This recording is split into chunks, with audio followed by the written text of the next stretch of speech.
When I worked with you, there were things that I understood within my chart that I've never understood. Your company has a birth chart. So when you're gonna to establish your LLC, you can do that in a certain day when all aspects in the sky are doing super well. The magic you showed me as well is beyond the natal chart. Astrocartography, it's astrology based on the location that you are traveling or you are moving, you are relocating. So some different locations in the world will benefit more your career, your life, love life, your home life than others. When you're moving, that means more than changing houses or changing cities. That means that this is a movement inside you, and the moving homes is just one symptom, but what has to change? Life is about lessons and learning and growth. How better than to have a chart to tell you what those lessons are going to be? Let's take a deep breath.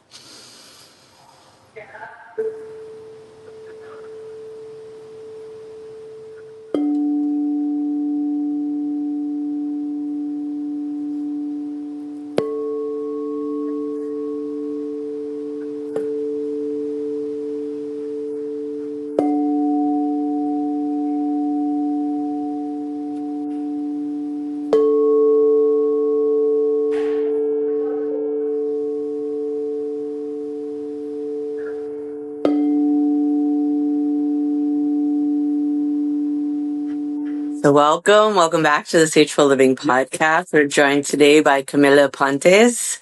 She is an astrologer extraordinaire and so much more. Today we're going to be digging into Astrology Beyond the Mundane, a deep dive into soul growth. And I'm really excited because astrology for me, it's always something that's been a part of my life that I've followed since I was young. And I always remember checking out Pisces. What did that mean? I identified so much with it. So I'm so excited for our audience to learn more. So Camila is a professional Western astrologer and mentor, helping people decode life patterns and align with their true potential. Combining astrology with systemic therapy, she guides clients worldwide to understand their cycles, heal hidden blocks, and create a life in flow, which I love because that is a life in alignment. Her approach is intuitive, practical, insightful, and deep.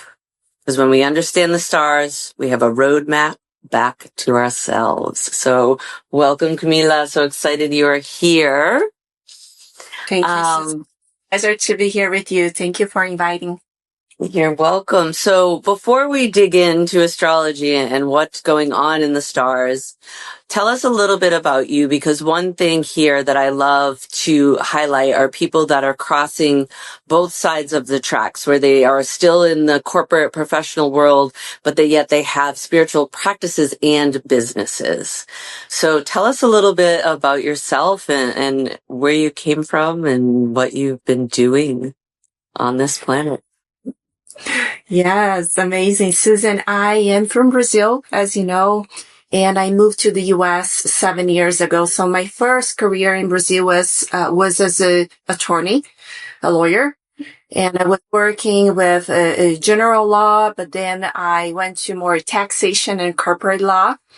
And by the side, I always had the influence of family influence, especially from my mother's side, where we have in Brazil a lot of Kardasism that we practice religion, but more connected to spirituality. As you know, Brazilians, we embrace so many cultures and so many different aspects of faith. We are very mixed. So we integrate different wisdom, just different knowledge. My mom was into Kabbalah when she was pregnant of me. So that was, the first natal chart that was made was when, as soon as I born, I already had my natal chart, Kabbalistically done. Wow. That's the way I was started with astrology, basically since the day I born. Wow, that's amazing. So you were a lawyer in Brazil, but when you moved here, you weren't practicing law. Why did you come to the U.S.?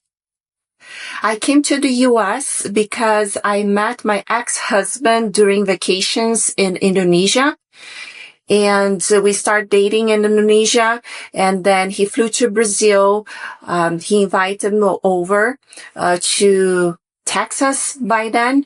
And then when I arrived, very shortly, he proposed me. That was a very fast relationship. I have in my own natal chart some challenges and relationships which we are aware of. And that's an important thing in astrology. Astrology has evolved a lot. So in the beginning of the times, let's say 4,000, 5,000 years ago, was used for different reasons that it is used today. So it was used to predict, for example, every time that there is an eclipse in certain part of the sky, a king would die. Or warn, or if it was a good time to marry someone from a different kingdom, then that marriage would point to abundance. So it was used more to mundane predictions, and it has changed. It has been developed for different cultures by the Greeks. We started with the Mesopotamians, but then the Sumerians, but then the Greeks, Indians. So after every time there was an invasion, for example, when Alexander the Great invaded Mesopotamia, they started to bring the Mesopotamian astrology wisdom they integrate to the Roman Empire. Yeah. So they started to understand astrology, and then comes the Persians, and the way they have contact with the Roman Empire, they brought their own type of astrology. At certain points, there are some manuscripts that was translated to Sanskrit, that's India. So India has been developed by then their own type of astrology, but they mix it up a little bit, the routes and concepts from Western astrology. But then Western astrology was influenced by Indian, that's Vedic astrology. So there is a lot of ancient interchange. So there are astrologers and astrologers. There are astrologers that are going to use astrology in a deep, meaningful, helpful way. There are astrologers, they're going to just record TikToks, and try to get engagement and talk about astrology in a superficial or even, which is worse, in a scary way. They're going to try, this is going to happen. Yeah. And scare out everybody now can't sleep. Right. So it goes back to the message for our audience always is to know who you're working with, to trust who you're working with, to work with people that's referrals. Don't believe everything you see on TikTok, especially because I'm sure there's so many people that read astrology and put little videos out and they scare people. So it's finding the right person. I have to say, when I worked with you and I've worked with other astrologers, your attention to detail was wow, but there were things that I understood within my chart that I've never understood before. And I think that for me, that was key. And for me, I've worked with different astrologers, so keep trying. Know that there's power in these charts. There's power behind the stars of when you were born and why you were born. So you came to the U.S., you do have a corporate career now, right? So you came with, as you said, your former husband, obviously wasn't your former husband when you came here, and you've lived all over. You've worked in different areas in different cities, but your base has been in hotels, correct? Yes. Nowadays I work for probably the biggest company in the world in hospitality, and I am a sales executive. So that's my corporate job. Before that, I identify myself as multi-potential, which a lot of people nowadays, I believe one, at least from each 10 people that I talk, that I get in touch, or even more, they have multi-potentialities, meaning they came here not to experience one path in terms of their career, but to experience multiple paths, to learn and to serve, and to integrate the knowledge from multiple ways. So not everybody's designed to be one thing or to fit in a box or to put a tag on, this is what I do. So one of the things that I do is astrology. I am also a family constellation certificate facilitator. I am a lawyer. I have my real estate license in many states in the U.S. because my job requires as well. I've been a professional photographer, for instance, and many more. I don't even remember. So I lived like many lives in one life. And what astrology brought me, because was an interest that I developed, and it got stronger when I was around my 30s. Like my early 30s, this is when I got very serious about studying astrology. I had several mentors to learn from in a very well-structured way, which I recommend if anyone is interested in astrology, try to connect with they have those online universities nowadays that can teach you from A to Z. And then you can have your expertise inside astrology. So some people, they are good in medical astrology. Some people, they are good in political astrology. They're going to talk about everything that's going on around the world. I'm very good in personal, in more, astrology for self-growth. And this is a tendency that we are having since Jung. Jung was the first one called Jung to bring concepts from astrology to psychology and to understand astrology through the archetypes. So when I see your chart, Susan, we are talking symbols. We are talking archetype. You are not stuck in your chart, meaning this is what is going to happen with your health, with your finances, or with your love life. This is saying, yes, we do have a free will, but our free will is limited to a certain reality that we can overcome, but not, and we can achieve success, but not before we overcome and we go through those circumstances that our natal chart is showing us. It doesn't mean failure. It doesn't mean success. It just means this is a path that you're going to navigate, and the success, the end of this path, or the joy that you're having walking this path, this is on you. This is on you. It should be fun. It should be nice. You know, sometimes it's not going to be, but that's totally on you. I'm super against the kind of astrology that is going to push someone's self-esteem or discourage anyone to be or to conquer or to achieve whatever they want. That's the opposite. My clients, then the end of our readings, they are feeling energized, hopeful. They feel they have now a path and they have a lightning, you know, to see better where they are navigated. They have more clarity. They are aware of what comes ahead, and they have certainty that they have all the tools, everything to get there where they want to be. And I totally agree with you, because it's exactly how I felt after our reading. I felt so much confirmation, so much clarity, so much knowing.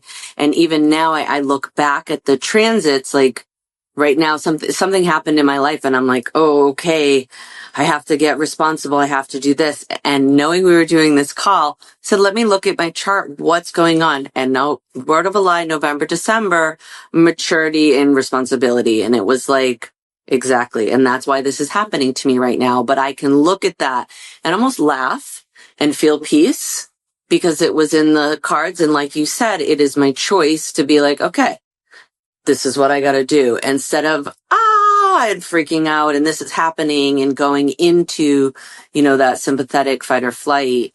having this knowledge ahead of me, it keeps me grounded, So there's so much to dig into within astrology, and the magic you showed me as well is beyond the natal chart. So with your clients, we use this in our businesses. We use this personally, and we combine it within who we are and how we show up personally and professionally. I'm sure you also use your own charts for your own. Yeah. So dig in of yourself and your personal use, or how you use this for people, how people in the world can start to tap in to knowing, even from the simplest of sun sign, rising sign, and moon sign. The sun sign astrology was something that started to get popular around 1930s, around the war time, where was published a book that was focusing astrology on the sun sign. And that became popular because there was a war, and there was a radio station who would take the book, and then I started to make like the forecast, the horoscope based on the 12 sun signs. But before that, astrology wasn't based on the sun sign that nowadays everybody knows, like I'm Aries, you're Pisces, everybody knows the sun sign. But before that, that wasn't that way. The sun, of course, has important meaning, but there is not only the sun. We have moon, we have Venus, we have Mars, we have Mercury, we have Saturn. Now there are new planets is being discovered and taken into consideration in astrology. For example, Pluto and Uranus, those are new planets in astrology, in modern astrology. When it's so like, that's why the title of our podcast, Beyond Mundane, because when people say, do you believe in astrology? But I'm a Leo, but I don't like, to be seen in public. It's such a little thing. I don't know which aspects this sun in Leo is having. I don't know if that sun is the 12th house and their astrological chart, which means they are meant to shine, but hidden. It's in a more private way, right? So not every Leo is going to be on the stage, adoring the public applause. Some of them can be even shy. So, there are a few things that we can do in astrology. We can craft a birth chart that's based on the time and place that you're born.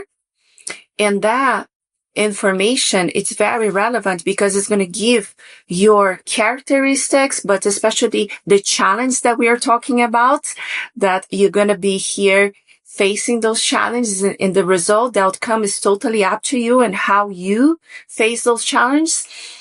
It doesn't predict that you're going to failure or you're going to not have success, but now how you're going to have success. For example, someone who Saturn means restriction, is in the second house, that means finances, might have a hard time to deal with money or to deal with abundance, but they have a way to get there. That's through their own responsibility, becoming more responsible or serving in a more consistent way. So there are some lessons for these people that once they understand, they can have solid, Saturn is solidity as well, finances.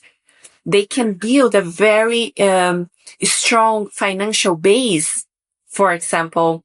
Or another thing, you have all we have our birth charts, not just as people who born here, but your dog. If you have a dog, the dog has a birth chart. Your company has a birth chart. So when you're gonna to establish your LLC, you can do that in a certain day, when all aspects in the sky are doing super well. Depends on what your company, like your company, has to do with communication. You have a podcast here. So we want Mercury to be direct, or to be in a very comfort sign, because you're talking about communication. So if you're open a hospitality company, maybe you want to do this in a month where we have some Cancer influence, because you're going to be hosting, taking care of people. So your company has a birth chart. The city has a birth chart. In New York or Los Angeles, they have a constitution of that city, or even a country. The United States has a birth chart. When it was incorporated. Yeah, when cities are incorporated. Yeah. And it's so interesting, and that makes me want to look at the birth chart of my company and when I opened it. What's interesting to me too is, there's so much of this house and that house and this planet. And I think if that's just too much for them, if they can take that away, but hear the messages within time frames, right? Like, this is your overall life. These are the challenges that you're going to face to get to this, or this is what's happening now. Because I think that sometimes gets confusing for people where they get scared, is the planets and the houses, because it's like, wait, that's so much. But I want people to really hear what the messages are, because that's the important thing. And what keeps coming to me is life is about lessons and learning and growth. How better than to have a chart to tell you what those lessons are going to be? Absolutely. And then, what you ask, Susan, it's about how I offer. It's a annual reading to my clients, my regular clients. They come back once a year.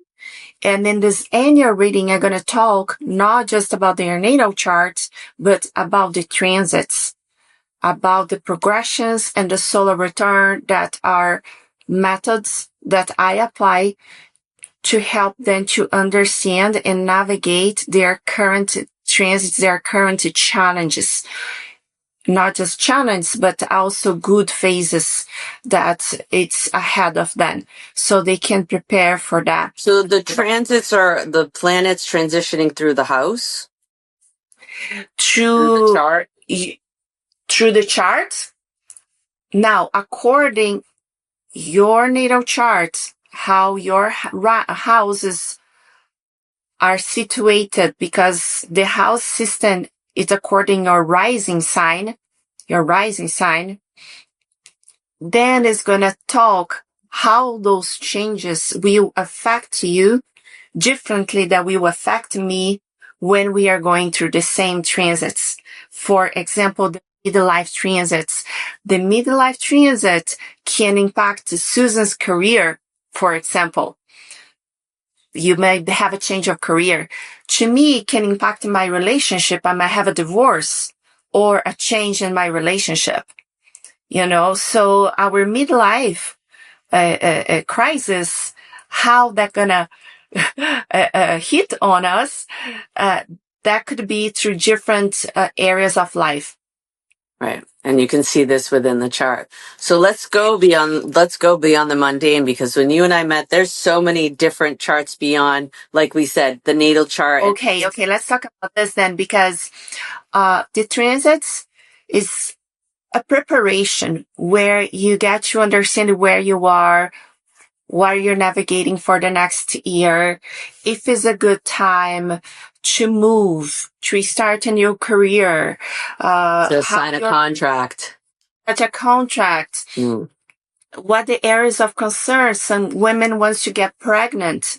Sometimes that can indicate also that annual reading can indicate pregnancy or challenges in pregnancy. It doesn't indicate the final result, though. That's why people, they shouldn't say, oh, I'm going to get pregnant, I'm going to not get pregnant. It's more about what is the theme in your life that your energy surrounding, where the energy is towards kids, is towards family. And there is like very good ways to see, well, that there's a higher probability that pregnancy could occur in that cycle.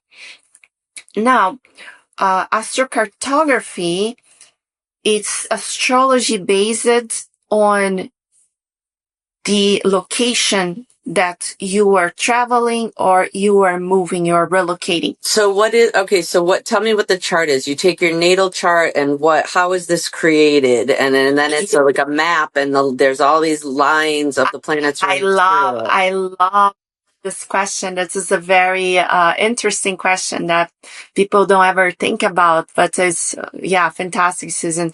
So we craft that chart as you were born in that location. So in the minute that you're born was a different time in that location, right? Because of this time zone. So you're going to have a different ascendant when you are in that location, which means you bring your same birth charts, same planetary positions. Let's say you have a sun in Pisces, you keep having a sun in Pisces, a Venus and Leo, same thing. But your chart changes the structure, the position. So bring different energies for different areas of your lives. That's why sun areas will be more emphasized or highlighted in different locations. So different locations in the world will benefit more your career, your life, love life, your home life than others. It depends on your natal chart, because if your natal chart is challenging, you're going to bring the challenge with you. But you can move a little bit those energies to reallocate those good energies or just those challenging areas to different areas of your life. Did you look at this and know all this before you moved there? Yes, absolutely. Well, and it's like the planets have given us cycles. Really, it's cycles. Exactly. Everything is based in a cycles. And when we talk about these planetary movements, it's cycles and it's energy. Because of the Earth, because of the planets, and because of gravity, the moon, the energy, if you can believe that these planets carry these energies, where they're moving related to our own personal energy is why these things are happening, or what we're seeing in a chart. It's all an energy and a placement. It's really, it's so fascinating to me to dig into astrology and to look at people's charts and be like, that is so you. Or for me to be like, this is so you, or this is so me. But what I love is beyond this is who I am from an astrological world or perspective. This is how I can use what's happening this year in the planets to help my life and to help guide my life. And I love that you meet with your clients once a year to go through the year. And it really is. And you provide them with this information to look back on, like I did this morning, where I was like, wait, let's see what's happening right now, October, November, December. And it really correlated with what I'm feeling is coming at me in my life. So it's a beautiful tool. Yeah. And it's given me a calm, because I read this today telling me, that I was a milestone of maturity and responsibility. You may feel tested, but you're crystallizing long-term stability, both personally and professionally. It's the architect phase, building the infrastructure that sustains your next evolution.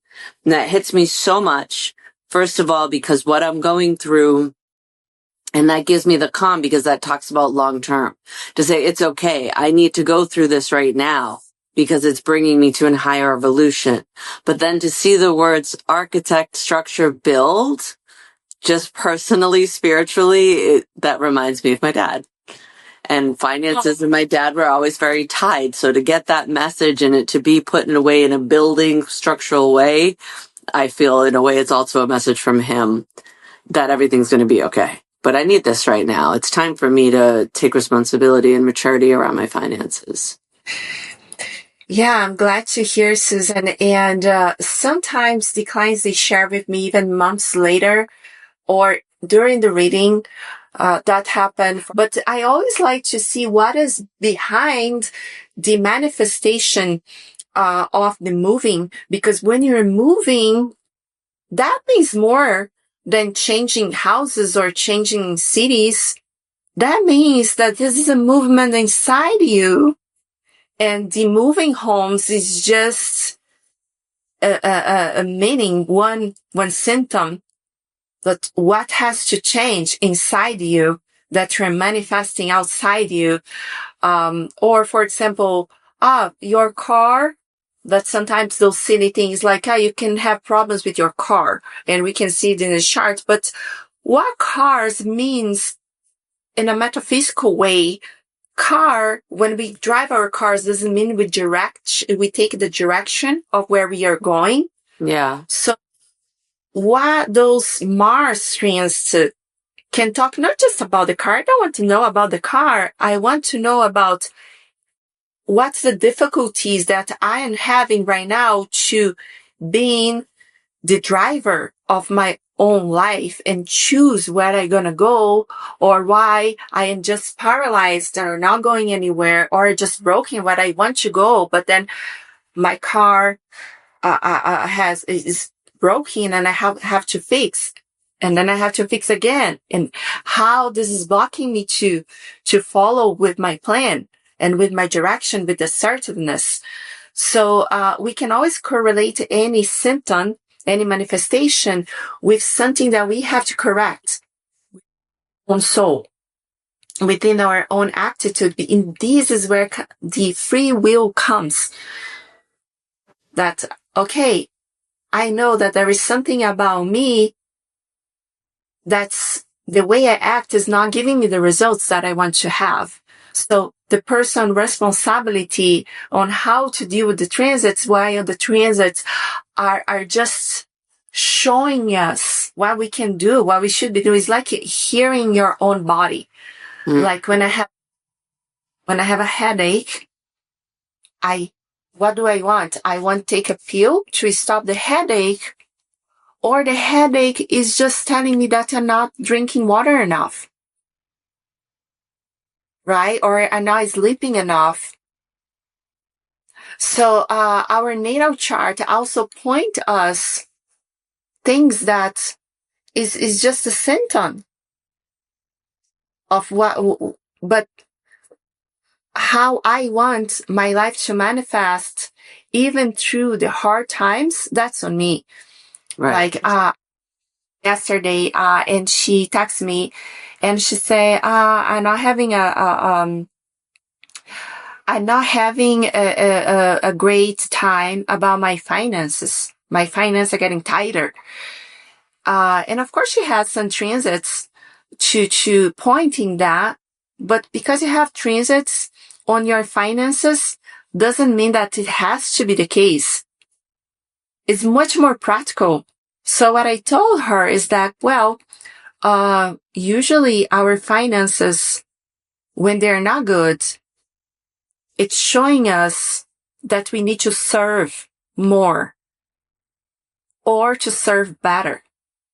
So what I did, we're offering, because if you're offering a great value that people need and they benefit from your service, and you're serving the right people, meaning what you can offer, it's reaching the right people that need that, naturally the abundance is going to flow back to you, because it's going to come from you in the first place. You are giving the abundance that you already have within yourself, that is your wisdom, your empathy, your knowledge, your skills. So naturally that reaches you back. So these things are just indicating, wow, this is time to work on your skills or on your action. Because if you know a lot of things and you don't you don't offer that, nobody benefits from that. So like, sometimes it's really simple, the answer, like why my finances are not flowing, but what are you offering?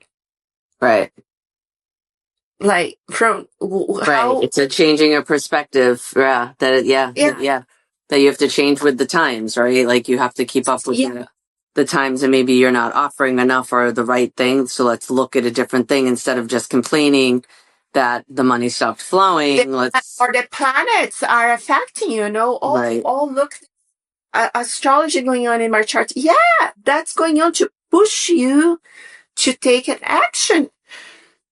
Right. To be a better not to use as an excuse. Oh, my transit is telling me that times are hard. No, it's telling me, yeah, times are hard. Wake up.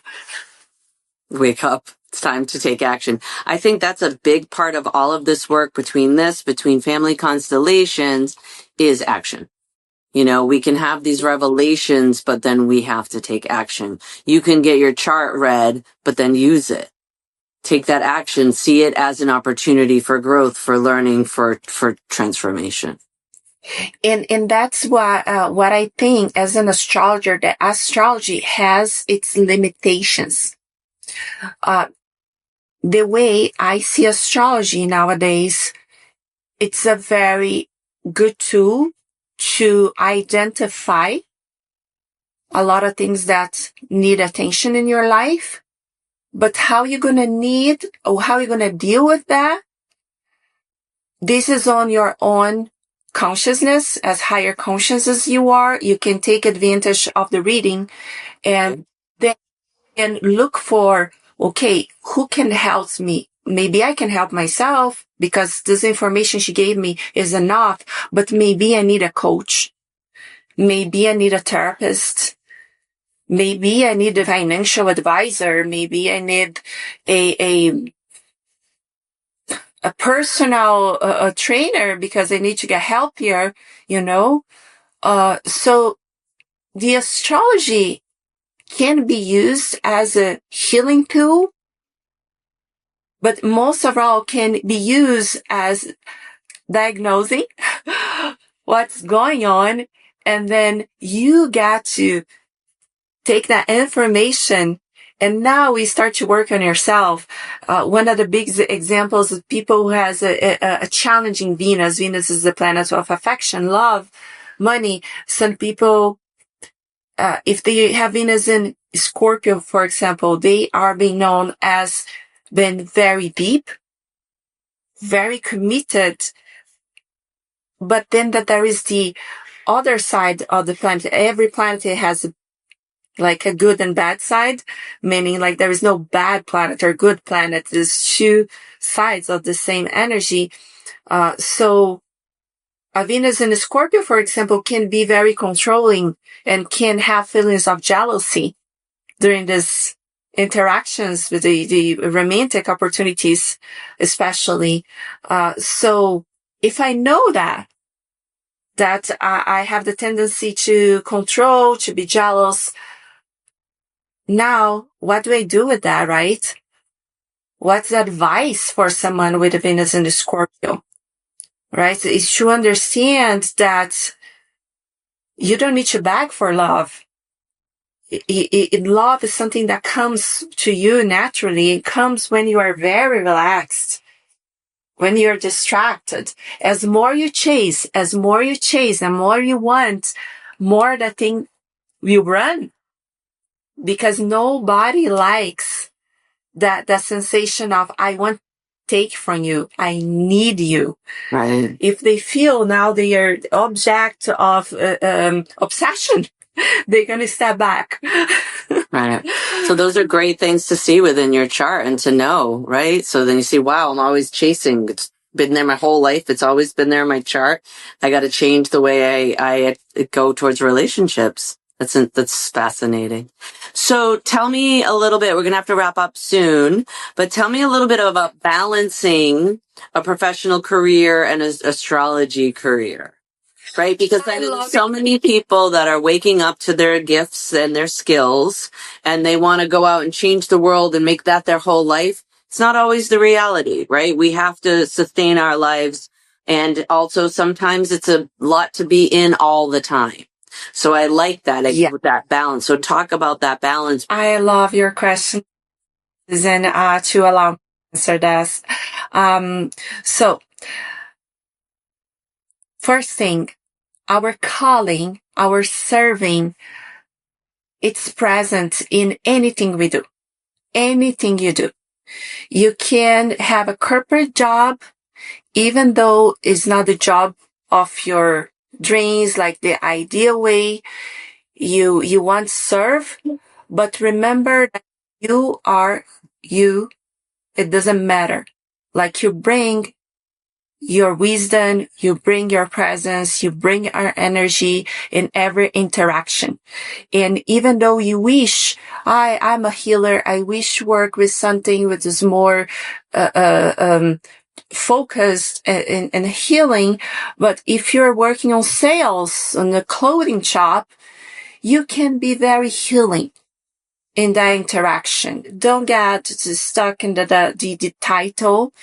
That has to be, you gotta be yourself. Even, it doesn't need even to be connected with your career. You can be on, the groceries, the line to pay, and you can bring a smile to the person, the attendant, and you have like a quick chat, and that can be, a great exchange of energy. So, people like me, for example, I am a multipotential, which was like in a spiritual community, we are. It means that we meant to have different careers sometimes. It's totally possible to be 100% astrologer. For example, if that's what you want. I didn't want that path, because I do have my limitations as well. Like I like the one-on-one consultations. To live in astrology, the son of the paths would be having a huge YouTube channel, for example, to talk only about astrology.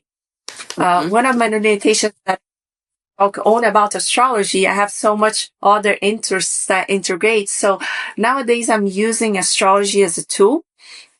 And this tool I enjoy so much. I still get my one-on-one clients, my regular clients and referrals. I am very happy nowadays, which I wasn't in the past. Make that clear. I was very unhappy with my job in the past.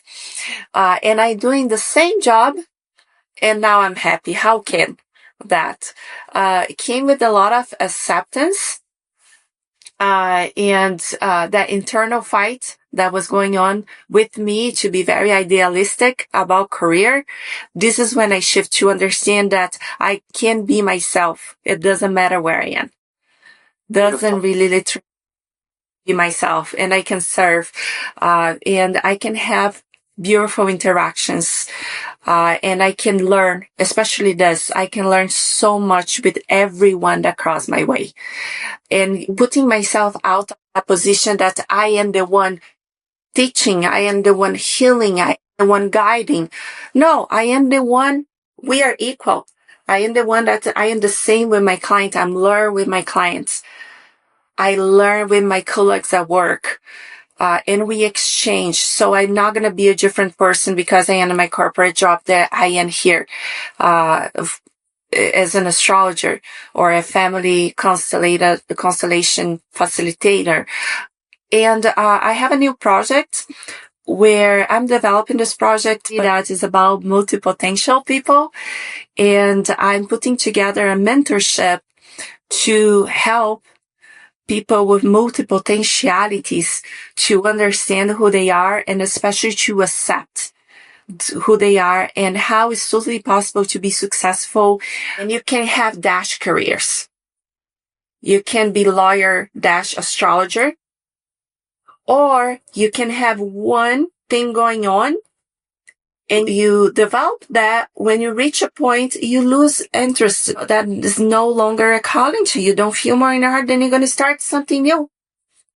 And that's totally fine. It's part of your particular life journey. It makes you a more interesting person to have a conversation with. And I am one of those people. I have had 1,000 careers in this lifetime, and I spent years of being insecure about that. So thank you for creating that group of making people see that that's okay, and they can still be successful and feel good about themselves. They can take all the skills and all the learnings from the different things they've done to create their own and to bring it to their everyday, just like you said. So, wow. And if someone has found that passion and they know for the rest of their lives they're doing one thing, God love them for that too. That's the thing. There's so many different crayons in the box, and that's what life is all about. So here on Stage for Living podcast, we'd like to talk about and end with how you live your life aligned. What are some of your daily practices that you'd love to share with our audience to keep you aligned? My main practice for life, no one taught me, Susan, before it got popular, was journaling. Journaling. My main thing. I got that from my mom, though. She also a journaler. And that helps me to connect with myself, to release what's going on in my mind, especially when I have anxiety. So when I'm feeling anxious, I want to write down and I want to organize my thoughts and bring up clarity. And then once I've done that, then I meditate. Because then I already reflect. Then I try to connect with the body, because we connect a lot with the mind, and with the mental, the ideas, and, we try to solve things in our mind. And once I've done that, I'm empty my mind.